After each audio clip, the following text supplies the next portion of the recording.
Hello friends, welcome to our YouTube channel of Industrial Chemistry Department, Sir PP Institute of Science, MKB University. So in our last lecture we completed the Petroleum Act of 1934 and its rules. And in this lecture today I will start with the Explosive Act of 1884 and its rules again. So basically, what is Explosive Act? So આપણે વાત કરવા જઈએ તો explosive act જે છે બરાબર કે એના જે રૂલ્સ છે એ એક્સપ્લોઝિવ્સ કમ્પાઉન્ડ્સ છે બરાબર એને રિલેટેડ છે અને એનું જે કહીએ ને કે પોઝેશન છે, યુઝ છે, સેલ છે, transport, import, export, each and everything components છે બરાબર એને ફિક્સ કરે છે, આવરી લે છે. So basically explosive act of 1884 was enacted to regulate the manufacture, possession, use, sale, even though import and export of explosives compounds. So the act mainly deal with the definition of explosives, power to make rules for licensing, inspection, notice of accidents, inquiry into accidents, etc. Explosive act જે છે બરાબર એની જે definition છે એ deal શેમાં કરે છે તો કે ભાઈ એના જે રૂલ્સ અને રેગ્યુલેશન છે એનું લાયસન્સ છે એઝ વેલ એઝ એનું ઇન્સ્પેક્શન, એક્સિડન્ટને નોટિસ રિલેટેડ જે બાબતો છે એઝ વેલ એઝ ઇન્ક્વાયરીઝ છે બરાબર આ બધા પોઈન્ટ્સ છે એને લે છે અને provision of safety are incorporated in rules. Only explosive means gunpowder, nitroglycerin, dynamite, gun cotton, blasting powders, fulminate of mercury or other metal colored fires and every other substances whether similar to those above mentioned or not used or manufactured with a view to produce a practical effect by explosion or a pyrotechnic effect, and includes fog signals, fireworks, fuses, rockets, as well as percussions, caps, detonators, cartridges, ammunition of all description and every adoption of preparation of an explosive as above defined. So અહીંયા જે explosive rules જે છે બરાબર explosive act છે એ માત્ર ને માત્ર જે એક્સપ્લોઝિવ કમ્પાઉન્ડ તરીકે આપણે એમ કહીએ કે ભાઈ ગન પાવડર છે, નાઇટ્રોગ્લિસરીન છે, ડાયનેમાઇટ છે, ગન કોટન છે, બ્લાસ્ટિંગ પાવડર્સ છે જે બ્લાસ્ટ કરાવે, ડાયનામાઇટ્સ છે બરાબર, ડેટોનેટર્સ છે, પણ નહીં બીજા ઘણા બધા એવા કમ્પાઉન્ડ છે, કલર્ડ ફાયર્સ છે બરાબર કે જે આપણે ઘણીવાર તમને કહું કે સિગ્નલ્સ કહીએ આપણે બરાબર તો એ પણ ફાયર એન્ડ એક્સપ્લોઝનમાં જ આવે છે બરાબર. ફ્યુઝીસ છે, અગેન રોકેટ્સ છે, પરસ્યુશન કેપ્સ છે, ડેટોનેટર્સ છે કે જે બ્લાસ્ટ કરાવવા માટે ડેટોનેટિંગ પર્પઝમાં વપરાય. આઈ થિંક તમે લોકો એક્સપ્લોઝિવ્સનો આખો યુનિટ ભણી ગયા તો એની અંદર તમે જે ભણ્યા એમાં લાઈક પ્રાઇમરી એક્સપ્લોઝિવ્સ ભણ્યા, સેકન્ડરી એક્સપ્લોઝિવ્સ ભણ્યા છો બરાબર. તો પ્રાઇમરી કોને કહેવાય, સેકન્ડરી કોને કહેવાય બરાબર, હાયર એક્સપ્લોઝિવ્સ કોને કહેવાય, લો એક્સપ્લોઝિવ્સ કોને કહેવાય, એના આધારે તમે એનું જે કહીએ ને કે વર્ગીકરણ કર્યું કે ભાઈ એનું જે ક્લાસિફિકેશન ઓફ એક્સપ્લોઝિવ્સ તમે ભણ્યા કે એની અંદર ઘણી બધી બાબતો આપણે લઈ લીધી હતી. Even the manufacturing processes of સચ એક્સપ્લોઝિવ કમ્પાઉન્ડ્સ લાઈક તમને કહું મેટાડાઇનાઇટ્રોબેન્ઝિન, ટ્રાઇનાઇટ્રોટોલ્યુઇન છે, પિક્રિક એસિડ છે બરાબર, નાઇટ્રોગ્લિસરીન છે, ઇવન ધો આરડીએક્સ છે, એચએમએક્સ છે બરાબર, કાર્નેલાઇટ છે, આવા ઘણા બધા કમ્પાઉન્ડ કે જેનું તમે મેન્યુફેક્ચરિંગ છે એ ભણી ગયા છો. તો આવા બધા જ પ્રકારના જે પ્રાઇમરી એક્સપ્લોઝિવ્સને એક્ટિવ કરવા માટે સેકન્ડરી વપરાય બરાબર તો પણ કહેવાય તો એ એક્સપ્લોઝિવ કમ્પાઉન્ડ જ છે અને એની જે કાંઈ બી ડેફિનેશન આપણે કહેવા જઈએ તો એક્સપ્લોઝિવ્સ આર ઓલવેઝ કે જે એક્સપ્લોઝન કરાવે છે, ફાયર અને હીટ છે એ જનરેટ કરે છે અને ખૂબ જ મોટા પાયે એમાંથી એનર્જી છૂટી પડે છે અને ઘણીવાર એ હાર્મફુલ થતું હોય છે, એટલે એને એક્સપ્લોઝિવ્સ કમ્પાઉન્ડ કહેવામાં આવે છે. એક્સપ્લોઝિવ કમ્પાઉન્ડનો જુદી જુદી ઘણી બધી રીતે યુઝ થતો હોય છે. લાઈક તમને આપણે એમ કહીએ કે જે મિલિટરી બેઝિસ ઉપર એમ્યુનિશનમાં છે, એઝ વેલ એઝ છે તમને કહું કાર્ટ્રીજીસ છે, બરાબર, રોકેટ્સ છે, તો આવા બધાની અંદર જે કમ્પાઉન્ડ છે એ એક્સપ્લોઝિવની કેટેગરીમાં આવે. એઝ વેલ એઝ ઘણીવાર રોકેટ બૂસ્ટર, જે સ્પેસ શટલને ચડાવવામાં આવે ત્યારે જે બૂસ્ટર રોકેટ્સ હોય તો એની અંદર જે કમ્પાઉન્ડ હોય એને પણ એક્સપ્લોઝિવની કેટેગરીમાં યુઝ કરવામાં આવે છે. એઝ વેલ એઝ આપણે જે દિવાળીની અંદર ફટાકડા પણ ફોડીએ છીએ તો એ પણ અગેન એક્સપ્લોઝિવ કમ્પાઉન્ડમાં જ તે આવે. એટલે આવા બધા જ કમ્પાઉન્ડ છે એનું જે કાંઈ બી એને એક્ટ જે છે, બરાબર, કે એને સ્ટોરેજ માટે છે, એના યુઝ માટે છે, સેલ્સ છે, ટ્રાન્સપોર્ટેશન છે, બરાબર, ઇમ્પોર્ટ એક્સપોર્ટ માટેના જે કાંઈ બી રૂલ્સ રેગ્યુલેશન્સ છે એ બધા ફોલો થવા પડે. અને આ બધા જ રૂલ્સ જે છે, બરાબર, એ કોના માટે કેવી રીતે અને ક્યાં લાગુ પાડવામાં આવે છે એ આપણે ફર્ધર આ લેક્ચરમાં આપણે ભણીશું. સો અહીંયા આપણને આગળ એમ કહે છે કે van there is any accident or fire in a place where explosive is manufactured, possessed or used or handled, and which results in loss of injury of life or property, the accident shall be reported to Chief Inspector of Explosives, and now it is known as PESO. Means કે જ્યાં ક્યાંય બી એક્સપ્લોઝિવનું કમ્પાઉન્ડ્સનું જે manufacturing થતું હોય છે અથવા ત્યાં use થતો હોય છે, ત્યાં એને હેન્ડલ કરવામાં આવતું હોય છે, બરાબર, કે ત્યાં એક્સપ્લોઝન થાય અને એમાં જો કોઈને ઇન્જરી થાય, લોસ ઓફ લાઈફ થાય, પ્રોપર્ટીને નુકસાન થાય, તો આવા જ પ્રકારના જે કાંઈ બી એક્સિડન્ટ હોય, it shall be reported to Chief Inspector of Explosive, which is known as PESO, જે આપણે આગળ પેટ્રોલિયમ એક્ટમાં પણ ભણી ગયા. PESO નું ફૂલ ફોર્મ છે petroleum and explosive safety and organisation, બરાબર. Again petroleum and explosive safety and organisation, PESO, right. So એ જગ્યાએ પણ આપણે રિપોર્ટ કરી શકીએ છીએ. ઓર આપણે ડિરેક્ટલી નિયરેસ્ટ જે પોલીસ સ્ટેશન હોય, બરાબર, કે under section 8 of this act, બરાબર, આપણે જે તે ઇન્સ્પેક્ટરને પણ એની આપણે ફરિયાદ કરી શકીએ છીએ. Such accident shall be inquired into by district magistrate or police, બરાબર. એટલે આવા એક્સિડન્ટ છે એ ડિસ્ટ્રિક્ટ મેજિસ્ટ્રેટ હોય કે પોલીસ હોય, બરાબર, એ પણ કરતા હોય છે. Central government can institute special inquiry into this type of serious accidents, and final authority is controller of explosive, બરાબર. તો અહીંયા પણ સેન્ટ્રલ ગવર્મેન્ટ પણ ઘણી વાર ઘણા મોટા પ્રકારના કાંઈ ઇન્સિડન્ટ બનતા હોય, આપણે જોઈએ છે ટેરરિસ્ટ એટેક્સ થાય છે, એમાં એક્સપ્લોઝન્સ થતા હોય છે. એઝ વેલ એઝ છે કોઈ જગ્યાએ એમને એવી કોઈ જગ્યાએ બ્લાસ્ટ થતો હોય, કોઈ કંપની હોય કે જ્યાં એ પ્રકારના કેમિકલનો યુઝ થતો હોય, પણ અનફોર્ચ્યુનેટલી કોઈ પ્રોબ્લેમ કે કોઈ ટેકનિકલ એરર આવે અને એક્સપ્લોઝન થઈ જાય, તો જો એની જે સ્ટ્રેન્થ છે, બરાબર, એના ઉપર પણ જે ડિસ્ટ્રિક્ટ મેજિસ્ટ્રેટ છે કે પોલીસ ઇન્સ્પેક્ટર છે અથવા સેન્ટ્રલ ગવર્મેન્ટ છે એની ઉપર એક ટીમ બેસાડે, બરાબર, એજન્સી હોય, એ આખી એની ઇન્ક્વાયરી કરે અને એ એક્સિડન્ટ છે એને રિલેટેડ એનું આખું જે છે ફાઇનલ કન્ક્લુઝન કાઢે અને એ જે છે એ ફાઇનલ ઓથોરિટી એને ગણી શકાય. પણ જે એક્સપ્લોઝિવ્સ રૂલ્સ જે છે, બરાબર, એમાં આપણે વાત કરીએ તો ધ એક્સપ્લોઝિવ રૂલ્સ ઓફ 1983 જે છે deal at the length with different aspect of manufacture, transport, use, storage and handling of explosive.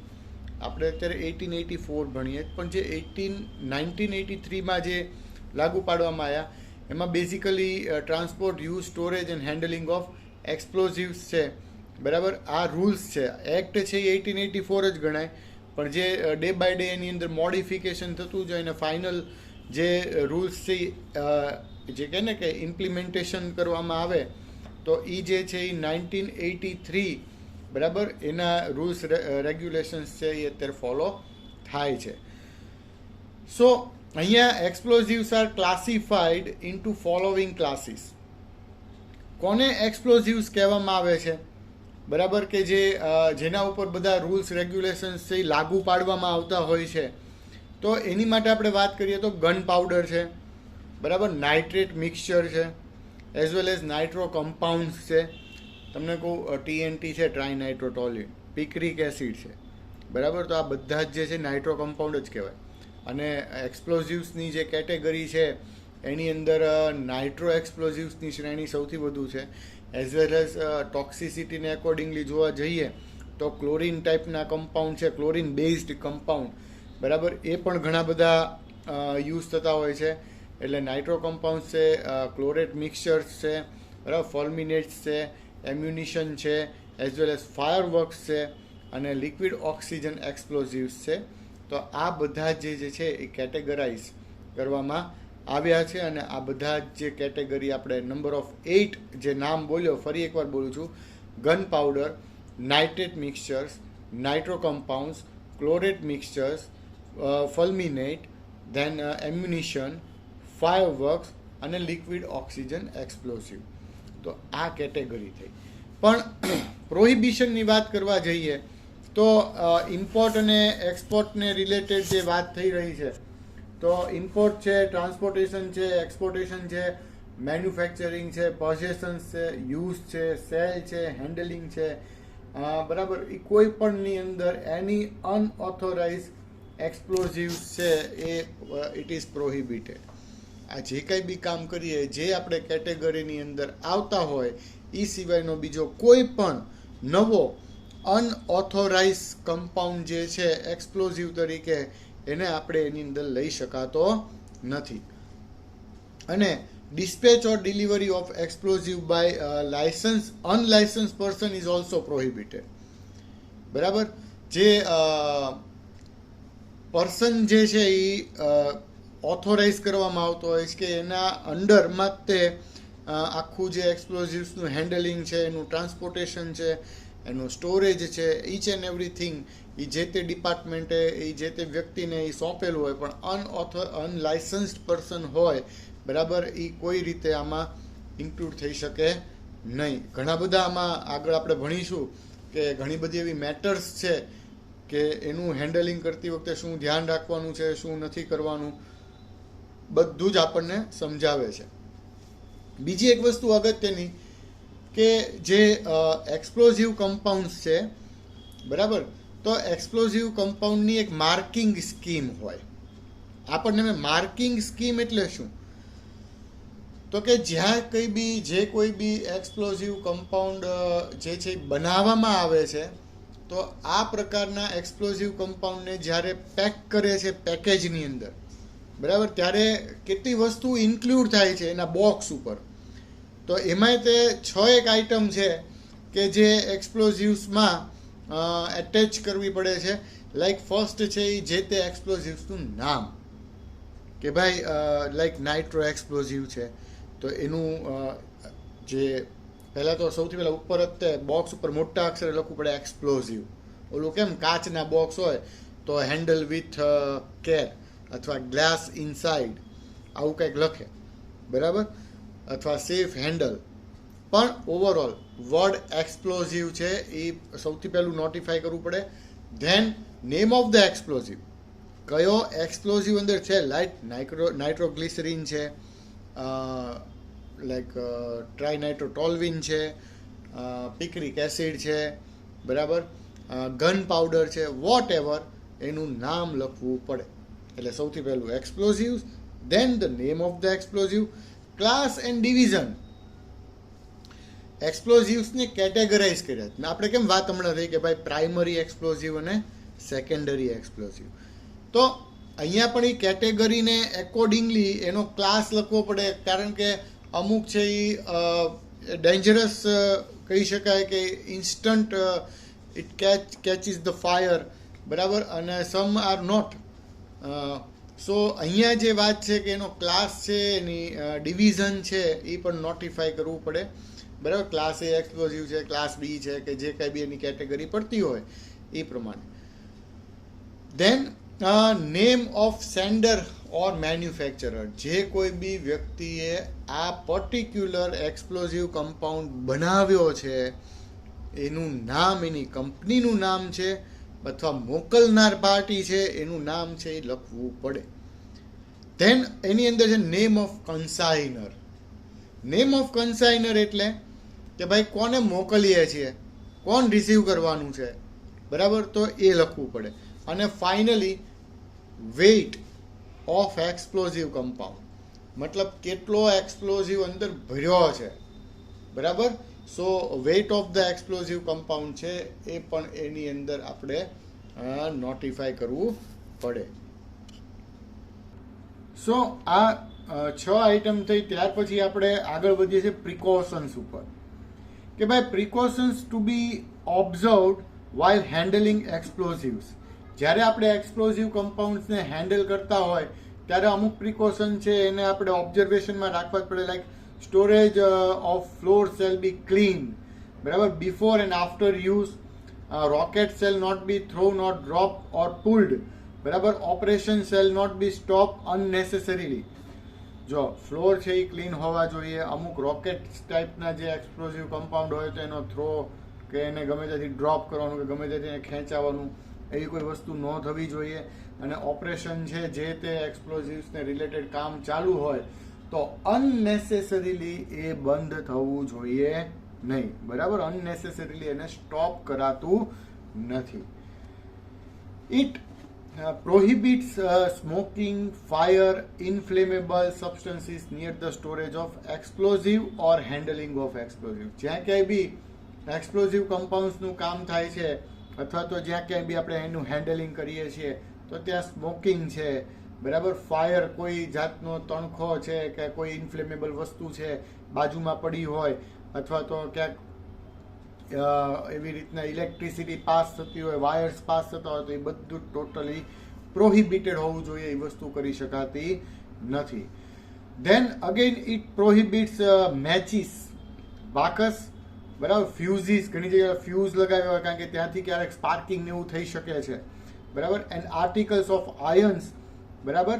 And wearing of boots with iron nails, ઘણા ઓલા સેફટી શૂઝમાં આયર્ન નેલ્સ વાળા આગળ આવે તો એવા કોઈ પણ વસ્તુ છે એ ટોટલી પ્રોહિબિટ હોય છે, બરાબર. કે જ્યાં એક્સપ્લોઝિવ્સ હેન્ડલ કરતા હોય ત્યાં કોઈ પણ વસ્તુને આપણે પ્રોહિબિટ રાખવું પડે. A split or packing packets or explosives shall be disgraded. And also children under 16 years of age and જે કહીએ ને intoxicated person shall not be employed on transport, loading or unloading of explosives.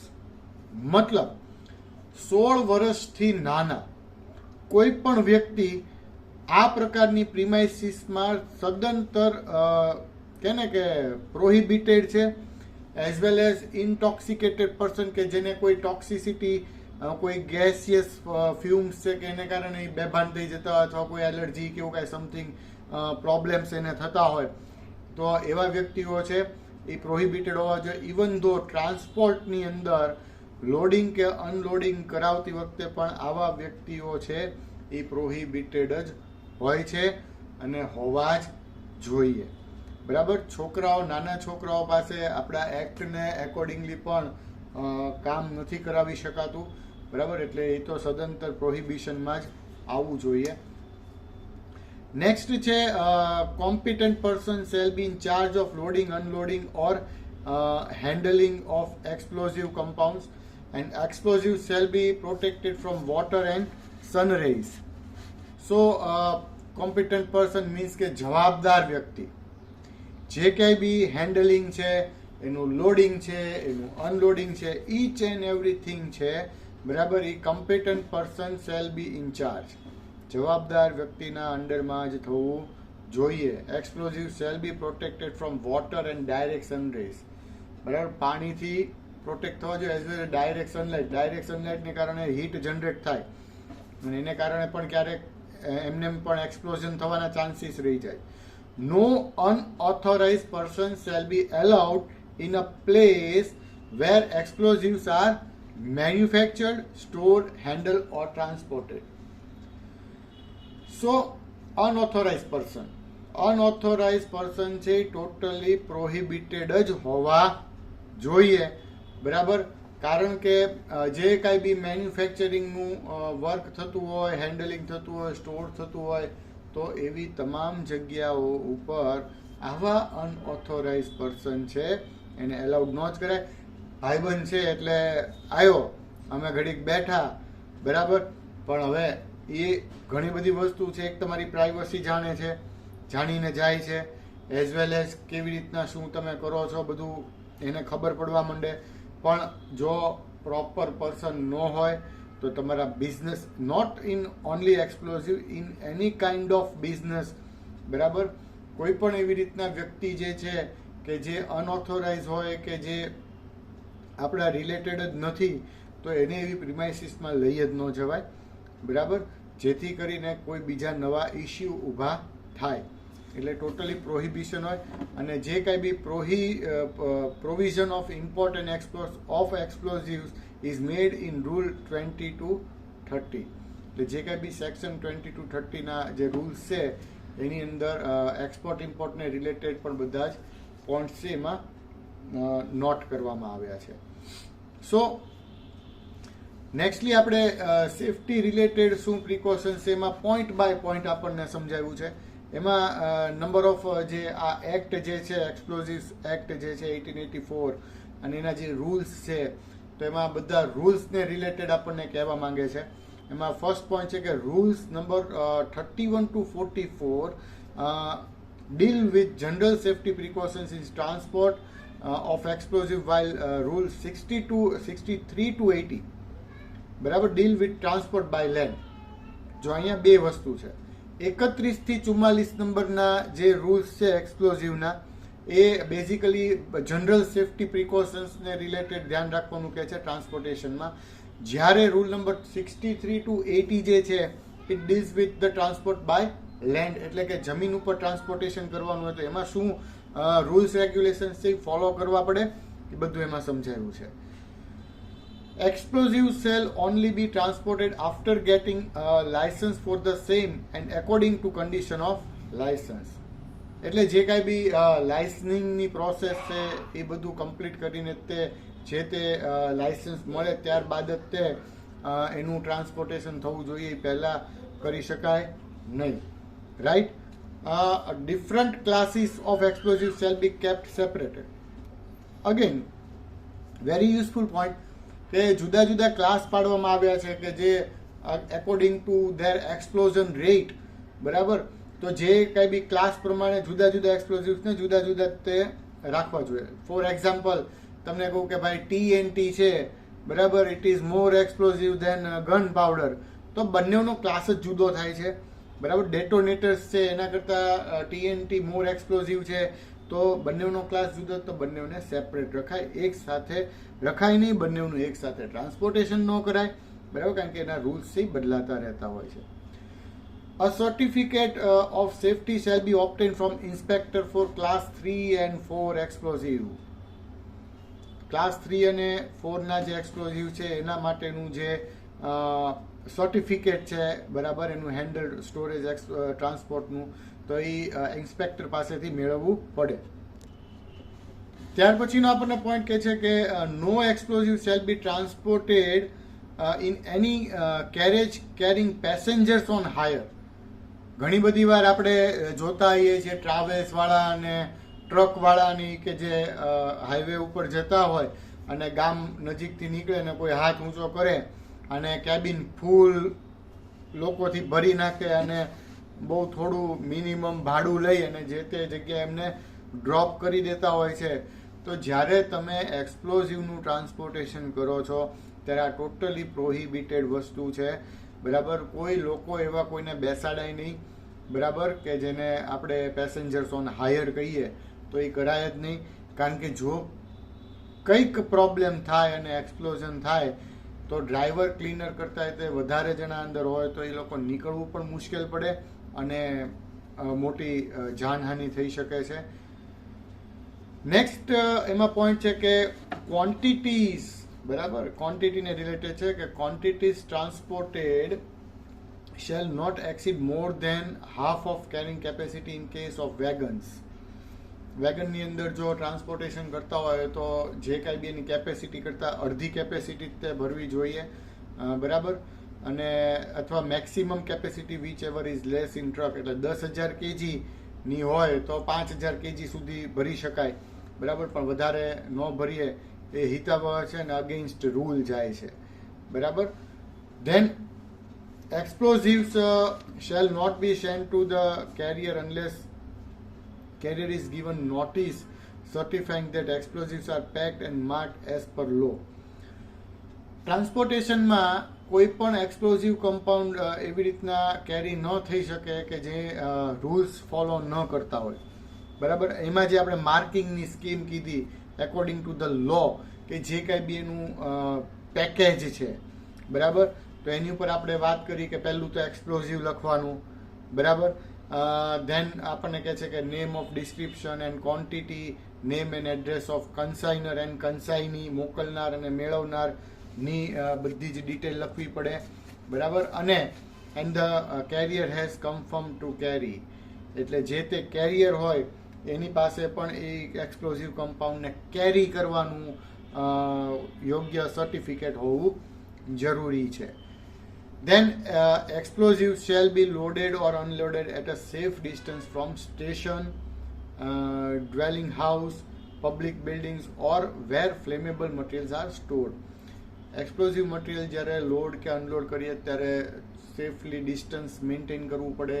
જે તે જગ્યાએ આપણે એને લઈ જઈએ, પબ્લિકની અંદર હોય છે જગ્યા અમુક, બરાબર, વેરહાઉસ સુધી પહોંચાડવાનું હોય, ડ્વેલિંગ હાઉસ સુધી પહોંચાડવાનું હોય, તો આજુબાજુમાં ક્યાંય વાયરિંગ હોય, બરાબર, મેટલ્સ થિંગ હોય, એઝ વેલ એઝ આપણે કહીએ કે ભાઈ ફ્લેમેબલ મટીરિયલ્સ હોય, તો એવી બધી જગ્યાઓથી ધ્યાન રાખવું પડે, બરાબર.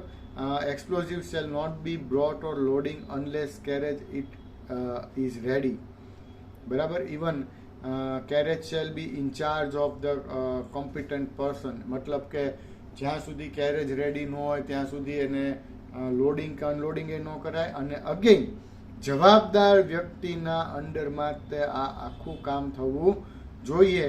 Carriage all iron parts shell be covered with load leather cloth or suitable material, મતલબ કે જે કાંઈ બી આયર્ન પાર્ટ હોય, બરાબર, તો એ કવર્ડ વિથ સુટેબલ મટીરિયલ હોવું જોઈએ, લાઈક લેધરથી કે ક્લોથથી હોવું જોઈએ. Explosive shall be covered from all sides, બધી જ બાજુથી પેક્ડ કન્ટેનરમાં હોવા જોઈએ.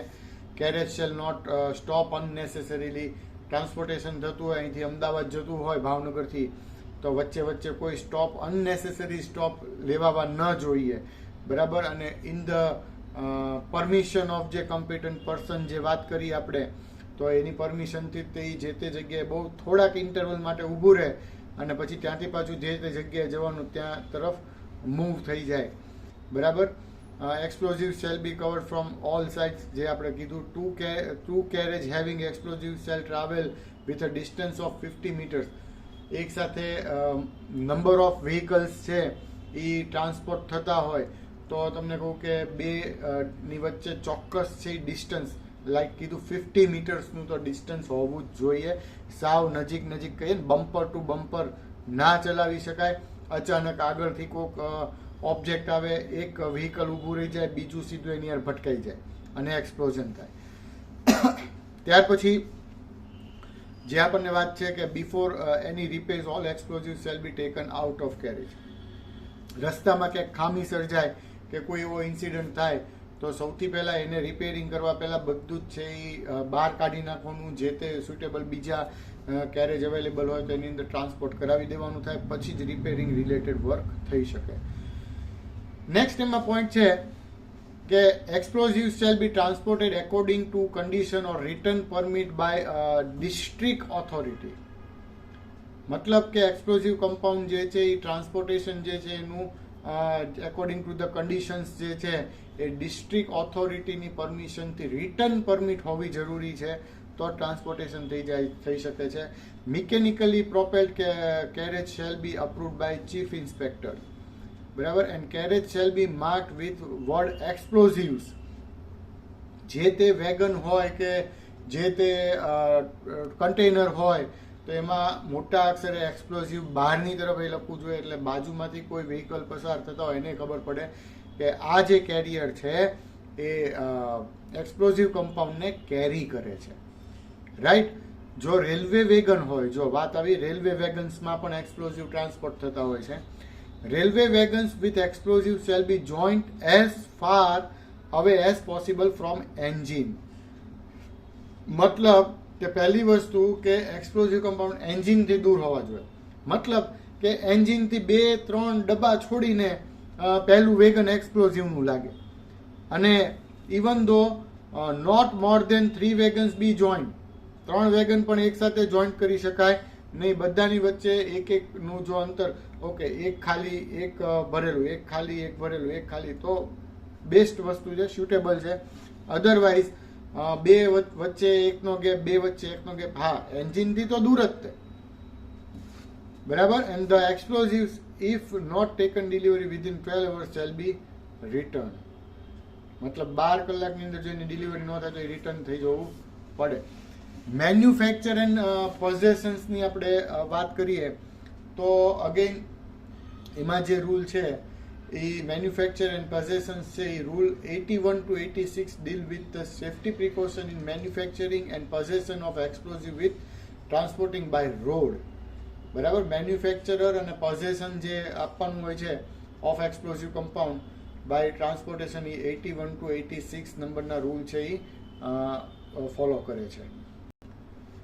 એમાં આપણને કહે છે કે no explosive shall be manufacture, possess, used or sold expect under and accordance with the licence and its conditions.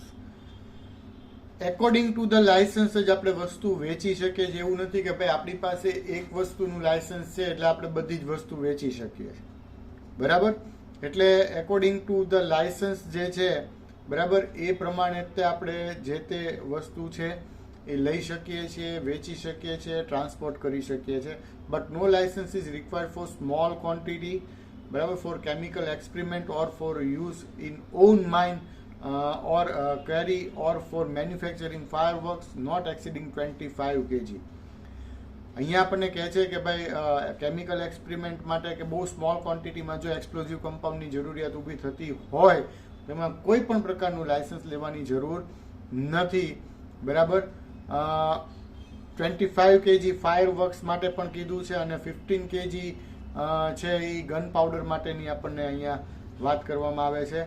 And under this rule 87 to 96, a license granted by Chief Explosive Inspector shall be endorsed by the inspector if all conditions of license are complied with, otherwise license shall not come into force. Licence ભલે આપવામાં આવે છે પણ એ બધી જ conditions છે એ complete કરતું હોય તો જ તે લાયસન્સ આગળ વધશે, અધરવાઇઝ એને ઇનફોર્સ ન લઈ શકાય. તો અહીંયા મિત્રો આપણે જે એક્સપ્લોઝિવ્સ રૂલ જે 1884 એક્ટ ઓફ 1884 અને રૂલ્સની આપણે જે વાત કરી 1934ના, તો અહીંયા આપણો આ એક્સપ્લોઝિવ એક્ટ છે એ આખો કમ્પ્લીટ થાય છે. ઈચ એન્ડ એવરીથિંગ આપણે કવર કરી લીધું છે, એક લાઇન ટુ લાઇન આપણે સમજ્યા છીએ. તો સમજો, આનું મટીરિયલ તમને શોર્ટ ટાઈમની અંદર તમને મળી જશે. Thank you.